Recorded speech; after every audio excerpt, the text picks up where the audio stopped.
A guy walks into a coffee shop and asks the barista, "How much for a cup of coffee?" $2, she replies. "Well then, how much for a refill?" "Refills are free," she says. The man then replies, "Oh, then I'll just have a refill." In this next set of episodes, we will be studying the economics of trade deficits and surpluses.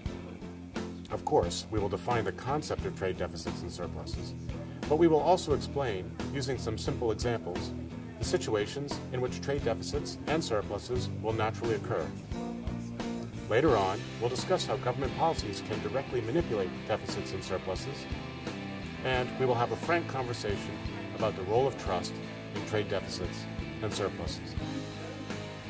The focus of the current episode will be to define the concept of a financial asset. We will show how 4 key features of financial assets facilitate the possibility of trade deficits and surpluses.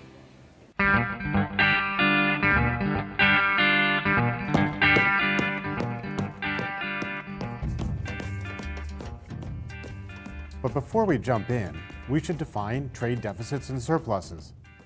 A standard definition is that a trade deficit or surplus occurs whenever goods and services are exchanged, at least in part, for financial assets. A person that runs a trade deficit receives goods and services and gives out financial assets, such as money. A person that runs a trade surplus receives financial assets and delivers goods and services. Thus, financial assets are key to trade deficits and surpluses. However, we will show that trade deficits and surpluses are simply trades of output over time. A person running a trade surplus is willing to trade away output today to achieve more output in the future. A person running a trade deficit is willing to trade away some future output in exchange for more output today. Financial assets facilitate trading output over time and therefore are key to trade deficits and surpluses. So, let's define the concept of a financial asset, since it plays such a central role. A financial asset enables its owner to purchase goods and services at some point in the future. For example, if you hold a $1 bill, you have the option to buy $1 worth of goods or services at any time. If a coffee costs $1 and you hold a $1 bill, you can buy a coffee or just keep the $1 to buy something else. That $1 bill is a claim to any future purchase costing $1. But money is not the only financial asset.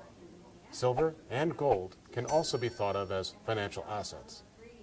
If an ounce of gold costs $1,400 and you hold an ounce of gold in your pocket, you can purchase $1,400 worth of goods or services.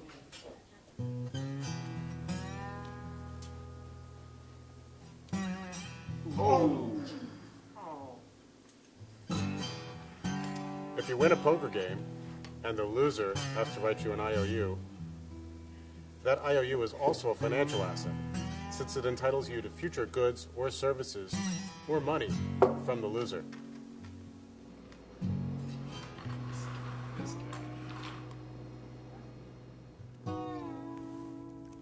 Contracts that specify a future delivery date of goods and services can also be considered financial assets.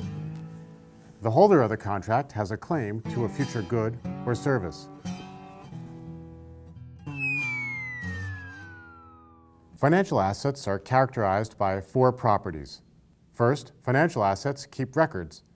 A $1 bill signifies that you can claim $1 worth of services. Second, financial assets must be recognizable. If you want to pay with the $1 bill, the person accepting the $1 bill must be able to recognize that it is, in fact, a $1 bill, entitling its holder to $1 worth of value. Third, financial assets must be hard to copy. If financial assets are easy to reproduce, they lose their ability to keep accurate records, since people can invent their own records by printing their own money. Finally, financial assets must be durable. When an item is durable, it can be kept for a long time. That is, it can be stored. Thus, financial assets that are durable can be stored. Financial assets that are not storable are useless. For example, there is no point to accepting a $1 bill if you know that $1 bill will disintegrate in a few days.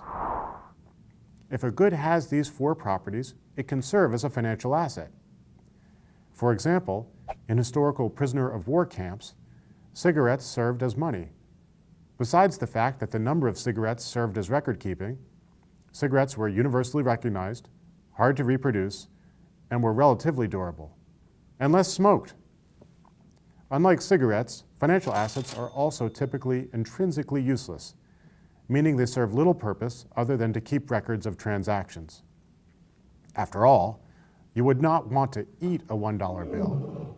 I suppose you could burn dollar bills or write on them, but the value of a $1 bill is greater than its fire-making capacity or ability to serve as a notepad.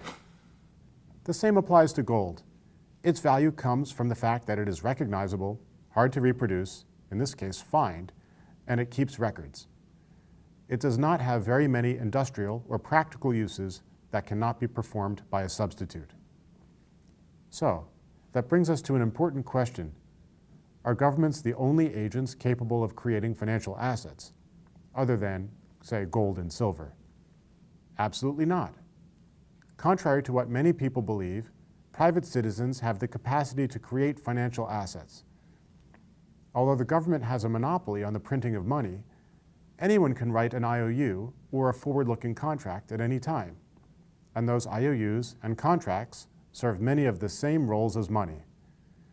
With the help of our friends, Randy and Dean, let's look at how financial assets are created and used within society, particularly within the context of trade deficits and surpluses.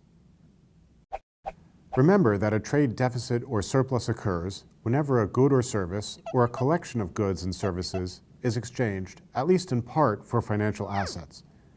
Imagine Dean possesses kegs of beer worth $100 that Randy wants. Dean might accept wedges of cheese from Randy with a total worth of $100, in which case neither Randy nor Dean runs a trade deficit or surplus. But suppose Randy pays Dean with $80 worth of cheese and delivers to Dean an IOU for cheese worth $20. Dean still receives $100 for his beer, but Dean now runs a trade surplus, since he accepts a financial asset, a $20 IOU for cheese, from Randy, in exchange for a tangible good or service, in this case beer. Randy, in contrast, runs a trade deficit. He receives more in goods and services, $100 worth of beer, than he gives in goods and services, $80 worth of cheese. He gives to Dean a financial asset, in this case an IOU for cheese worth $20, to make up the balance. Suppose Dean takes his $20 IOU and redeems it tomorrow from Randy. In other words, suppose that tomorrow Dean will give Randy back his IOU and receive $20 worth of cheese.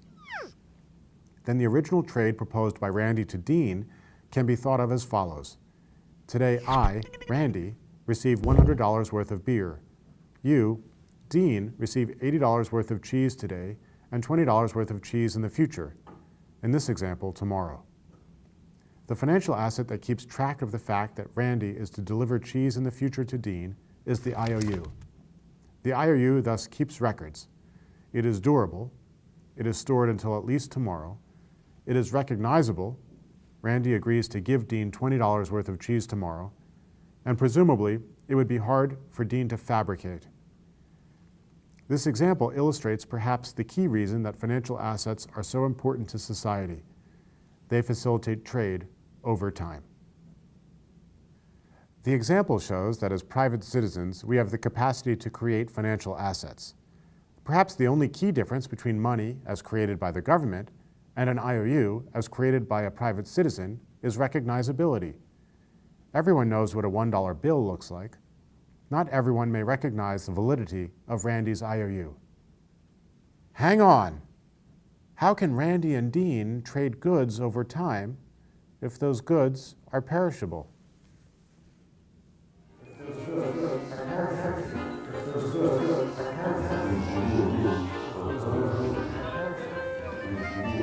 Randy and Dean want to trade cheese over time. But cheese is very perishable. How do they make the trade? Money. Money, or another financial asset, is the durable representation of a perishable good. The durability of financial assets creates opportunities to store goods and services for future use, even if the goods and services are themselves not directly storable. That is, financial assets can be stored for a long time because they are durable. They last over time, and the holders of financial assets can exchange them for output like beer and cheese whenever they wish.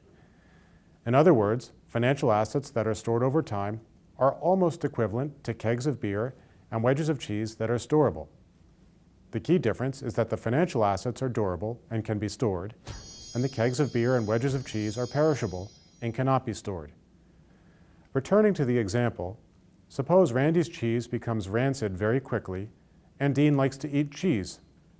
In this case, Dean might have proposed to Randy the trade where he gives Randy $100 worth of beer today and accepts $80 worth of cheese today and an IOU for $20 worth of cheese in the future. Dean's proposed trade of output today, Dean's beer, for output tomorrow, Randy's cheese, is facilitated by financial assets. The financial assets are durable, even though the products themselves may not be. So, what are the important concepts to take away from this episode? First, trade deficits and surpluses occur whenever goods and services are exchanged, at least in part, for financial assets. These deficits and surpluses represent trades of output over time. Second, financial assets keep records, are recognizable, are difficult to reproduce, are durable, and perhaps most importantly, financial assets are important to society because they facilitate trade over time.